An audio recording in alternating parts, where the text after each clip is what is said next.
Ukraine ने रूस के न्यूक्लियर पावर प्लांट में जो ड्रोन अटैक किया है उसका कॉन्सिक्वेंसेस क्या होगा, और ट्रंप ने जो भारत के ऊपर 50% टैरिफ लगाया है उसके ऊपर अमेरिका के वाइस प्रेसिडेंट जेडी वेंस ने क्या कहा, यमन के हूथी इजराइल के ऊपर फिर से क्यों भड़क उठे, और इसरो ने ऐसा कौन सा सक्सेसफुली टेस्ट कर लिया जिससे नासा से डायरेक्ट धमकी आ रही है। काफी सारे इंपॉर्टेंट अपडेट आ रहे हैं जो आपको मेन स्ट्रीम मीडिया के न्यूज चैनल के ऊपर भी देखने को नहीं मिलेगा, इसलिए वीडियो को एंड तक देखिएगा। सबसे पहले बात करते हैं रूस यूक्रेन के बारे में। रूस ने यूक्रेन के ऊपर ये आरोप लगाया है कि उसने रूस के कुर्स्क न्यूक्लियर पावर प्लांट पर ड्रोन स्ट्राइक्स किया है जिससे एक ऑक्सिलरी ट्रांसफार्मर में आग लग गई है और इसके कारण रिएक्टर नंबर 3 की ऑपरेटिंग कैपेसिटी तुरंत 50% तक कम करनी पड़ी। ये अटैक एग्जैक्टली उस दिन हुआ जब यूक्रेन अपना इंडिपेंडेंस डे सेलिब्रेट कर रहा था। फायर को जल्दी ही कंट्रोल कर लिया गया और कोई इंजरीज रिपोर्ट नहीं हुई। 2 और रिएक्टर्स अभी भी पावर जनरेशन के बिना काम कर रहे हैं और एक रिएक्टर शेड्यूल्ड मेंटेनेंस में है। रेडिएशन लेवल्स अभी नॉर्मल हैं। ये बात international atomic energy agency IAEA ने भी कंफर्म की है। न्यूक्लियर पावर प्लांट पर स्ट्राइक का सिर्फ मेंशन ही ग्लोबल सिक्योरिटी के लिए रेड फ्लैग है। अगर ये फायर रिएक्टर तक पहुंच जाती तो एक चेर्नोबिल जैसे न्यूक्लियर डिजास्टर का रिस्क बन सकता था। एक्सपर्ट्स का कहना है कि यूक्रेन इस लेवल का रिस्क अपने ही टेरिटरी के पास कभी नहीं लेगा, लेकिन फिर भी न्यूक्लियर फैसिलिटी पर अटैक का क्लेम हर एक कंट्री के लिए अलर्ट का सिग्नल है। रूस के प्रोपेगेंडा एंगल को देखा जाए तो एनालिस्ट्स कह रहे हैं कि मॉस्को इस एक्यूजेशन का यूज कर रहा है अपनी नैरेटिव को स्ट्रेंथन करने के लिए। पिछले कई महीनों से रूस हर स्ट्रेटेजिक और सिविलियन टारगेट के लिए ब्लेम गेम खेल रहा है। न्यूक्लियर सेफ्टी का कार्ड दिखाकर रूस इंटरनेशनल कम्युनिटी और वेस्ट को वार्न कर रहा है कि यूक्रेन डेंजरस पाथ पर जा रहा है। कुछ एक्सपर्ट्स का कहना है कि कुर्स्क प्लांट में फायर एक टेक्निकल फॉल्ट की वजह से भी हो सकता था, लेकिन ब्लेम यूक्रेन पर डालना रूस की पॉलिटिकल और मिलिट्री पोजीशनिंग को स्ट्रॉन्ग करता है। यूक्रेन की तरफ से अभी तक ऑफिशियल रिस्पॉन्स नहीं आया है, लेकिन पास्ट पैटर्न के मुताबिक कीव अक्सर कहता है कि वो सिविलियन इंफ्रास्ट्रक्चर को टारगेट नहीं करता। मिलिट्री एनालिस्ट्स का कहना है कि अगर ये स्ट्राइक हुआ भी है तो इसका मकसद सिर्फ रूस के पावर ग्रिड को डिस्टर्ब करना होगा, न्यूक्लियर डिजास्टर क्रिएट करना नहीं। इसलिए सिचुएशन थोड़ी कॉम्प्लेक्स है और दोनों तरफ के नैरेटिव्स को क्लोजली मॉनिटर करना जरूरी है। इस न्यूज का ग्लोबल और भारत पर इम्पैक्ट भी सिग्निफिकेंट है। न्यूक्लियर सेफ्टी एक सेंसिटिव डोमेन है और भारत के 20+ न्यूक्लियर रिएक्टर्स एक्टिव हैं। अगर एक प्रेसिडेंट सेट हो गया कि वॉर के बीच न्यूक्लियर प्लांट्स टारगेट बन सकते हैं तो फ्यूचर में कॉन्फ्लिक्ट जोन्स अनसेफ बन सकते हैं। वेस्ट कंट्रीज भी इस नैरेटिव को क्लोजली वॉच कर रही हैं। अगर रूस का क्लेम सच है तो यूक्रेन पर डिप्लोमेटिक और मिलिट्री प्रेशर बढ़ेगा। अगर झूठ है तो रूस की क्रेडिबिलिटी इंटरनेशनल लेवल पर क्वेश्चन हो जाएगी। और सबसे बड़ी बात यह है कि इसके कॉन्सिक्वेंसेस सिर्फ रूस यूक्रेन तक लिमिटेड नहीं है। न्यूक्लियर सेफ्टी, एनर्जी सिक्योरिटी और जियोपॉलिटिकल स्टेबिलिटी ग्लोबली इन्फ्लुएंस होती है। ऐसे मोमेंट्स में डिप्लोमेटिक डायलॉग और कॉन्फ्लिक्ट रेजोल्यूशन का रोल क्रिटिकल हो जाता है। इंटरनेशनल कम्युनिटी के लिए ये एक वेकअप कॉल है कि न्यूक्लियर फैसिलिटीज को हर हाल में सिक्योर करना चाहिए और मिलिट्री कॉन्फ्लिक्ट्स में उन्हें टारगेट नहीं बनने देना चाहिए। तो ऑडियंस के लिए एक सवाल भी खड़ा होता है, क्या ये एक एक्सीडेंटल फायर था जिसे रूस ने नैरेटिव बनाया, या यूक्रेन ने वाकई एक डेंजरस मिलिट्री स्टेप उठाया? और अगर आज कुर्स्क टारगेट बना है तो कल कौन सा न्यूक्लियर प्लांट कॉन्फ्लिक्ट का सेंटर बन सकता है? ये सवाल सिर्फ एनालिस्ट्स के लिए नहीं, हर ग्लोबल सिटीजन के लिए भी क्रिटिकल है। दूसरा अपडेट आ रहा है यूएस इंडिया टैरिफ के संबंधित। US vice president JD Vance ने हाल ही में एक इंटरव्यू में रिवील किया कि डोनाल्ड ट्रंप एडमिनिस्ट्रेशन ने इंडिया पर सेकेंडरी टैरिफ्स लगाए जिसका मकसद रूस पर प्रेशर डालना था कि वो यूक्रेन में अपनी मिलिट्री ऑपरेशंस को रोक दे। वेंस ने इसे एग्रेसिव इकोनॉमिक लेवरेज कहा और बताया कि इंडिया पर लगाए गए एडिशनल टैरिफ्स रूस की ऑयल इकोनॉमी को डायरेक्टली टारगेट करते हैं। उनका कहना था कि ये स्टेप रूस को फाइनेंशियली आइसोलेट करने और ग्लोबल इकोनॉमी में वापस इंटीग्रेट होने के लिए इंसेंटिवाइज करने के लिए था। जेडी वेंस ने स्पेसिफिकली मेंशन किया कि यूएस ने इंडिया के ऑयल इंपोर्ट्स को टारगेट करके ये सिग्नल दिया कि रूस के वॉर एफर्ट्स को सपोर्ट करने वाले कंट्रीज को इकोनॉमिकली फेस करना पड़ेगा। लेकिन उन्होंने एक इंटरेस्टिंग पॉइंट भी रेज किया कि चीन, जो रूस का सबसे बड़ा ऑयल बायर है, उस पर अभी तक डायरेक्टली कोई सैंक्शंस नहीं लगाए गए। एनालिस्ट्स का कहना है कि ये सिलेक्टिव प्रेशर स्ट्रेटजी का पार्ट है जिसमें यूएस और ट्रंप एडमिनिस्ट्रेशन जियोपॉलिटिकल लेवरेज के लिए इकोनॉमिक टूल्स का यूज करते हैं। इंडिया की तरफ से रिएक्शन क्लियर और फर्म रही है। External affairs minister S Jaishankar ने कहा कि इंडिया के डिसीजंस एनर्जी एक्विजिशन के लिए डोमेस्टिक नीड्स और मार्केट कंडीशंस पर बेस्ड होते हैं और ये किसी के इन्फ्लुएंस में नहीं। उन्होंने ये भी ऐड किया कि अगर किसी को प्रॉब्लम है इंडिया से ऑयल या रिफाइंड प्रोडक्ट्स खरीदने में तो वो खुद न खरीदे। यूरोप और अमेरिका खरीद रहे हैं तो फिर कंप्लेन करने का क्या मतलब? ये स्टेटमेंट दिखाता है कि इंडिया अपनी स्ट्रेटेजिक ऑटोनॉमी के लिए कमिटेड है और इंटरनेशनल प्रेशर के बावजूद अपनी एनर्जी सिक्योरिटी डिसीजंस खुद लेगा। वेंस ने इंटरव्यू में यह भी बताया कि ट्रंप एडमिनिस्ट्रेशन को ऑप्टिमिज्म है कि यूएस, रूस और यूक्रेन के बीच पीस फैसिलिटेशन कर सकती है, लेकिन नेगोशिएशंस कॉम्प्लिकेटेड हैं। यूक्रेन और रूस के रीसेंट कंसेशंस का रेफरेंस देते हुए वेंस ने कहा कि कुछ कुछ सिग्निफिकेंट प्रोग्रेस दोनों तरफ से ऑलरेडी देखी गई है। टैरिफ्स और इकोनॉमिक मेजर्स का पर्पस ये है कि रूस का वॉर फाइनेंसिंग रिस्ट्रिक्ट हो। उन्होंने ये भी क्लैरिफाई किया कि मैसेज रूस के लिए क्लियर है, अगर वॉर रोका तो ग्लोबल इकोनॉमी में रीइंटीग्रेशन का ऑप्शन है, लेकिन एग्रेसिव एक्शंस कंटिन्यू हुए तो आइसोलेशन बनी रहेगी। एनालिस्ट्स का कहना है कि ये मूव सिर्फ जियोपॉलिटिक्स का पार्ट नहीं बल्कि यूएस का स्ट्रेटेजिक सिग्नलिंग भी है कि वो अपने एलाइज और ट्रेडिंग पार्टनर्स के डिसीजंस मॉनिटर कर रहा है। इंडिया के लिए ये ट्रिकी पोजीशन है क्योंकि यूएस एक मेजर डिफेंस और इकोनॉमिक पार्टनर है और इंडिया रूस रिलेशंस भी लॉन्ग टर्म स्ट्रेटेजिक इंटरेस्ट्स पर बेस्ड हैं। टैरिफ्स और डिप्लोमेटिक प्रेशर के बावजूद इंडिया ने अपनी पॉलिसी कंसिस्टेंट रखी है। इस सिचुएशन का ब्रॉडर इंपैक्ट भी है। इंडिया की एनर्जी सिक्योरिटी, रूस के डिस्काउंटेड ऑयल इंपोर्ट्स और ग्लोबल डिप्लोमेटिक पोजीशन सब इस डिस्कशन में अफेक्टेड हैं। अगर इंडिया यूएस के प्रेशर के सामने कंप्रोमाइज करता तो एनर्जी और फाइनेंशियल बेनिफिट्स खत्म हो सकते थे, लेकिन इंडिया के स्टांस से ये क्लियर हुआ कि वो अपनी सॉवरेन डिसीजंस में फ्लेक्सिबल नहीं होगा। ये स्टेप स्ट्रेटेजिक ऑटोनॉमी और नेशनल इंटरेस्ट के लिए क्रिटिकल है। और एक इंपॉर्टेंट क्वेश्चन जो हर ऑब्जर्वर के लिए खड़ा होता है, क्या इंडिया का ये strong stand US India relations को टेम्पररी स्ट्रेन करेगा या लॉन्ग टर्म में बायलैटरल ट्रस्ट को और स्ट्रॉन्ग करेगा? और क्या ये स्टेप ग्लोबल एनर्जी मार्केट और रूस यूक्रेन वॉर डायनामिक्स को भी इन्फ्लुएंस करेगा? एनालिस्ट्स कहते हैं कि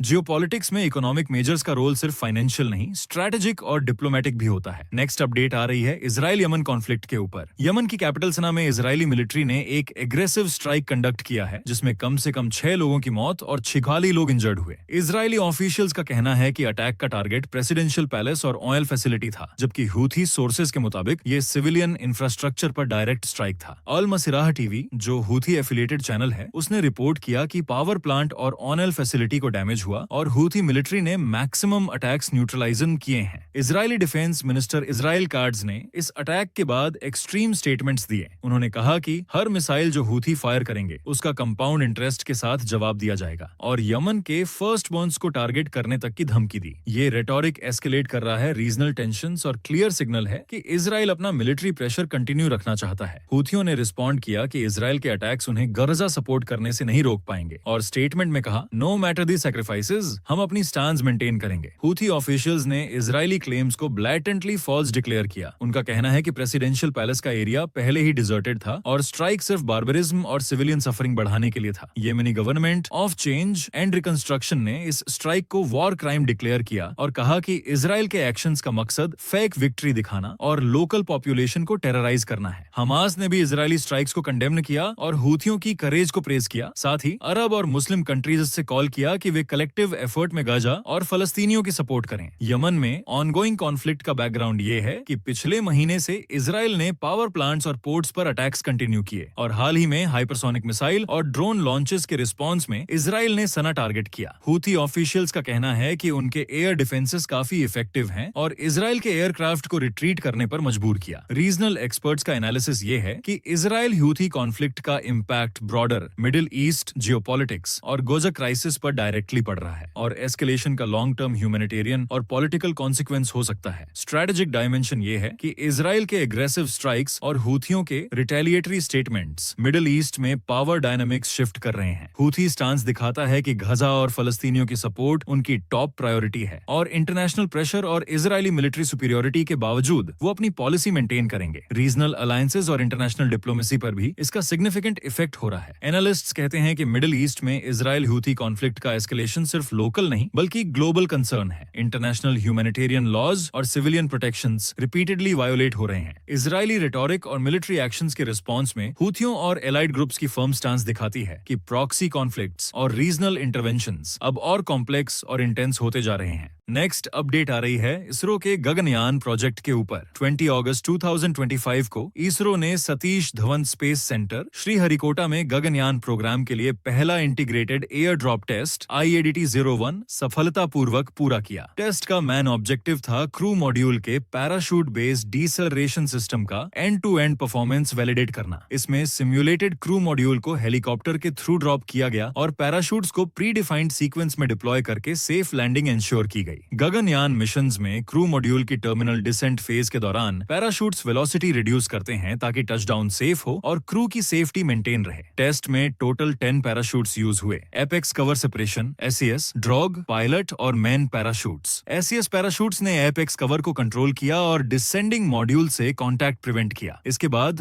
ड्रॉग parachutes first stage deceleration provide करते हैं और फिर पायलट और मैन पैराशूट्स डिप्लॉय होकर मॉड्यूल को लगभग 8 मीटर पर सेकंड टर्मिनल वेलोसिटी तक स्लो कर देते हैं। टेस्ट के दौरान भारतीय वायुसेना का Chinook heavy lift helicopter use किया गया और ऑनबोर्ड एवियोनिक्स ने डिसेलरेशन सिस्टम के इनिशिएशन और पैराशूट डिप्लॉयमेंट का रियल टाइम डाटा कलेक्ट किया। डाटा ग्राउंड सिस्टम्स और ऑनबोर्ड SSDR दोनों में रिकॉर्ड हुआ, जो पोस्ट टेस्ट एनालिसिस के लिए क्रिटिकल था। टचडाउन के बाद क्रू मॉड्यूल को सफलतापूर्वक रिकवर करके चेन्नई पोर्ट लाया गया, जहां से फर्दर इंस्पेक्शन और वैलिडेशन किया गया। इस टेस्ट के लिए एक्सटेंसिव मॉडलिंग और ट्रायल्स किए गए, जिसमें डमी क्रू मॉड्यूल और मल्टीपल हेलीकॉप्टर सॉर्टीज शामिल थे। टेस्ट ऑथराइजेशन बोर्ड TAB की क्लियरेंस के बाद एक्चुअल IADT 01 एग्जीक्यूट किया गया। इसरो के अलावा DRDO, भारतीय नौसेना, भारतीय तटरक्षक बल और भारतीय वायुसेना के मल्टीपल डिपार्टमेंट्स ने कंट्रीब्यूट किया, जो मिशन के मल्टी एजेंसी कोऑर्डिनेशन को हाईलाइट करता है। इसरो ने क्लियरिफाई किया कि ये टेस्ट टिपिकल मिशन सिनेरियो को सिमुलेट करता है, जिसमें पॉसिबल अबॉर्ट सिचुएशंस भी शामिल हैं। टेस्ट में पैराशूट सिस्टम के सीक्वेंशियल डिप्लॉयमेंट और पायरोटेक्निक सिस्टम्स की परफॉर्मेंस वैलिडेट की गई। ये माइलस्टोन गगनयान प्रोग्राम के लिए क्रूशियल है, क्योंकि इसका रिजल्ट क्रू सेफ्टी और मिशन रेडीनेस के लिए डायरेक्टली एप्लीकेबल है। अगला स्टेप ये होगा कि similar tests different deployment conditions में कंडक्ट किए जाएं, ताकि पैराशूट सिस्टम की रिलायबिलिटी और रोबस्टनेस हर पॉसिबल सिनेरियो में इंश्योर हो सके। इसरो की ये अचीवमेंट भारत के स्पेस प्रोग्राम और मैन्ड स्पेस मिशंस के लिए सिग्निफिकेंट प्रोग्रेस दिखाती है और ग्लोबल स्पेस एजेंसियों के कंपैरिजन में भारत की कैपेबिलिटीज को हाईलाइट करती है। और भारत की फॉरेन पॉलिसी से लेकर डिफेंस और ग्लोबल अफेयर्स तक हर अपडेट हम आपके लिए लाते हैं फैक्ट्स और क्लैरिटी के साथ। अगर आप चाहते हैं कि हमारा सही और ऑथेंटिक एनालिसिस आपको लगातार मिले, तो इस वीडियो को लाइक करें और चैनल को सब्सक्राइब करके बेल नोटिफिकेशन ऑन करना मत भूलिएगा। आपका एक लाइक हमारे चैनल को ग्रो करने में काफी मदद करेगा और एक सब्सक्राइब ये सुनिश्चित करेगा कि आप किसी भी इंपॉर्टेंट अपडेट को मिस ना करें। जय हिंद, वंदे मातरम।